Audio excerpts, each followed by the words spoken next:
Hello दोस्तों, स्वागत है आपका मेरे इस सैनिक समाचार चैनल में। दोस्तों, आज की वीडियो में बात करेंगे पूर्व सैनिकों और पेंशनर्स के लिए आज के 3 से 4 इंपॉर्टेंट अपडेट के बारे में। दोस्तों, पूर्व सैनिकों के लिए अलग अलग एरियर मिल रहा है, जहाँ पे अभी लेटेस्ट अगर हम बात करें तो एमएससीपी का काफ़ी चर्चा में है। और एमएससीपी का एरियर जो कि पोस्ट 2006 पेंशनर्स को मिल रहा है और प्री 2006 पेंशनर्स को एसीपी का मिलता है। लेकिन दोस्तों, जो दोनों में डिफरेंस है वो बहुत ज़्यादा डिफरेंस आके आ रहा है। और कहीं ना कहीं दोस्तों, अभी स्पर्श की तरफ से भी अब इसका भुगतान होना शुरू हो गया है। लेकिन अगर हम बात करें दोस्तों, सिर्फ और सिर्फ 2006 से पहले और 2006 के बाद अगर एमएससीपी की बात करें तो 2006 के बाद जिन जिन लोगों ने जो रिटायर हुए हैं उनको एमएससीपी का बेनिफिट मिल रहा है। और रैंक वाइज अगर हम देखें तो बहुत बड़ा डिफरेंस है, जहाँ पे सिपाही रैंक में लगभग 3,000 का डिफरेंस पड़ रहा है। और ये डिफरेंस दोस्तों सिर्फ और सिर्फ इसलिए है क्योंकि जो 2006 के बाद से उनके लिए एमएससीपी लागू है। और एमएससीपी के बहुत अच्छे फीचर्स हैं, एमएससीपी में बेनिफिट बहुत हो रहा है। अगर हम सिपाही, नायक, हवलदार तीनों में बात करें तो लगभग 3 से 4 हज़ार रुपये का डिफरेंस आ रहा है। इसीलिए दोस्तों कई जगह पर अब ये डिस्कशन भी हो रहा है कि जो एमएससीपी का लाभ है वो प्री 2006 पेंशनर्स को भी मिलना चाहिए, क्योंकि ना सिर्फ आपको उसका एरियर का बेनिफिट हो रहा है, बल्कि जो ये वन रैंक वन पेंशन का जो इम्प्लीमेंटेशन है, जो OROP है, OROP 2 है, और अब दोस्तों OROP 3 आने वाला है। तो अगर हम OROP 2 की भी बात करें तो वहाँ पे जो डिफरेंस है OROP 2 में, वो अगर हम 17 साल के सिपाही की बात करें तो उसमें भी मतलब 18,807, और अगर हम बात करें 21,782, तो दोनों में लगभग लगभग 3 साढ़े 3 हज़ार रुपये का डिफरेंस पड़ रहा है। और जैसे ही आप OROP 3 में जाते हैं तो और डिफरेंस ये बढ़ता जाएगा। तो कहीं ना कहीं एसीपी है प्री 2006 पेंशनर्स के लिए, लेकिन एसीपी का जो फॉर्मूला है और एसीपी के जो बेनिफिट है वो एमएससीपी से काफ़ी ज़्यादा डिफरेंस है। इसीलिए कहीं ना कहीं दोस्तों ये इम्पोर्टेंट रहेगा आने वाले टाइम में कि प्री 2006 पेंशनर्स को भी एमएससीपी का लाभ मिले, क्योंकि अभी वन रैंक वन पेंशन का जो हर 2019 में हुआ था, अब 2024 में हर 5 साल बाद जो रिवीजन हो रहा है उसमें ये गैप बढ़ता जाएगा।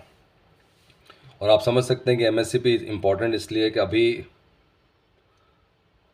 पीसीडीए की तरफ से क्लियर कट कर दिया गया है कि जो लोग एलिजिबल हैं और जिन जिन लोगों ने एमएससीपी का सीपी ग्राम के थ्रू इसमें अपना अप्लाई किया है, उनका जल्द से जल्द उनको एमएससीपी का लाभ मिले। और दोस्तों, अप्रैल महीने में कई लोगों को जो कि एलिजिबल थे, जिन्होंने सीपी ग्राम के थ्रू अपना केस डाला था, उनको इसका बेनिफिट मिला है। तो दोस्तों बहुत इंपॉर्टेंट है कि आप भी इसके लिए अप्लाई करें।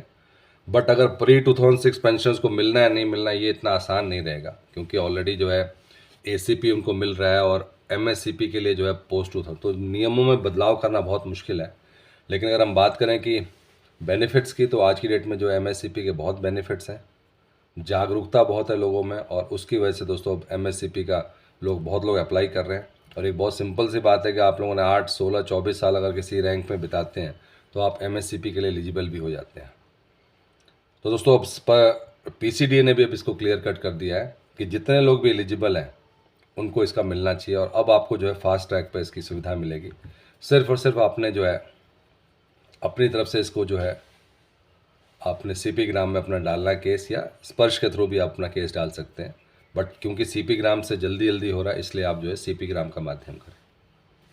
बात करते हैं दोस्तों इक्वल एमएसपी की, और एक बार फिर से इक्वल एमएसपी 15,500 का जो केस है वो कल हाई कोर्ट में उसकी सुनवाई है। और एक बार फिर से दोस्तों सभी जेसीओज ओआरस के लिए बड़ा दिन है, बहुत इम्पॉर्टेंट है, क्योंकि कहीं ना कहीं केस थोड़ा सा डिले होता जा रहा है।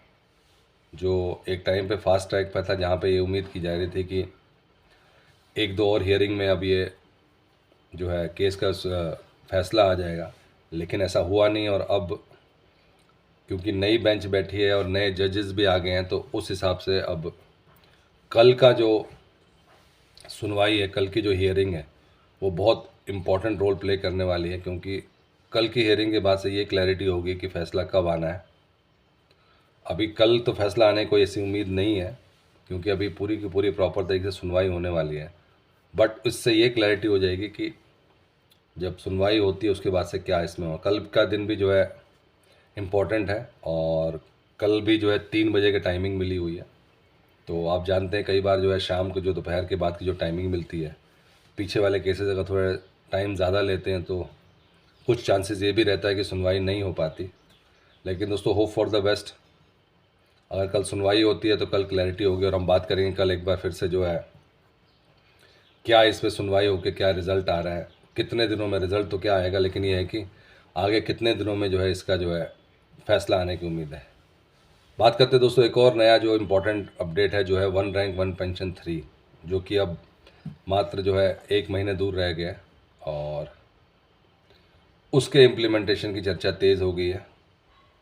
और सबसे बड़ी चीज़ ये है कि अगर हम बात करें कि कितना उसमें बेनिफिट मिलने वाला है, तो दोस्तों अभी भी 1 रैंक 1 पेंशन 2 की विसंगतियाँ ज्यों की त्यों हैं, तो इतना बड़ा कोई ख़ास फ़र्क पड़ने वाला है नहीं, क्योंकि जो OROP 2 की विसंगतियाँ थी वही जो है OROP 3 में जा रही है, और उसके बेस पे ही जो है OROP 3 का जो है इम्प्लीमेंटेशन हुआ है। सिर्फ इसमें इतना ही डिफरेंस है कि जो बेसिक पे होगा वो आपका 2023 का, जुलाई 2023 का जो बेसिक पे जो मिनिमम मैक्सिमम का कैलकुलेशन होता है वो ईयर चेंज हो गया, उसके हिसाब से होगा।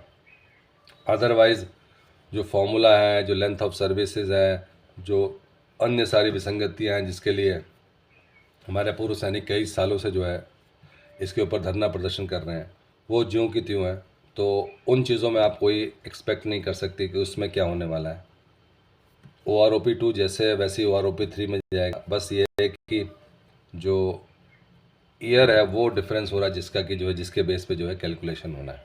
अदरवाइज़ दोस्तों जो है ज़्यादा कुछ फ़र्क पड़ने वाला नहीं है, कि जैसे सिपाही रैंक और JCOs रैंक में OROP 2 में कह रहे थे लॉस हुआ था, तो वो अल्टीमेटली ये भी इसी में जाएगा जब तक कि फॉर्मूला चेंज नहीं होता, जब तक कि विसंगति दूर नहीं होती, चीज़ें ज्यों की त्यों रहेंगी। हाँ, जो थोड़ा बहुत बेनिफिट होने वाला है वो उसका आपको जो है बेनिफिट मिलेगा, बट एज सच जो विसंगतियाँ हैं जिसके ऊपर काम चल रहा है, जब तक वो दूर नहीं होती वो OROP 3 में एज इट इज़ जो है जाने वाली है। दोस्तों इस पर जुलाई में जो है इम्प्लीमेंटेशन होने वाली है, लेकिन अभी तक कोई ऑफिशियल नोटिफिकेशन नहीं आया, तो उसकी भी वेट रहेगी कब इसका ऑफिशियल नोटिफिकेशन आता है। दोस्तों ये थे आज के इम्पोर्टेंट अपडेट सभी पूर्व सैनिकों के लिए, केंद्रीय कर्मचारियों के लिए। दोस्तों अगर वीडियो पसंद आए तो इसको लाइक कीजिएगा, शेयर कीजिए और सब्सक्राइब करना ना भूलें। Thank you for watching this video.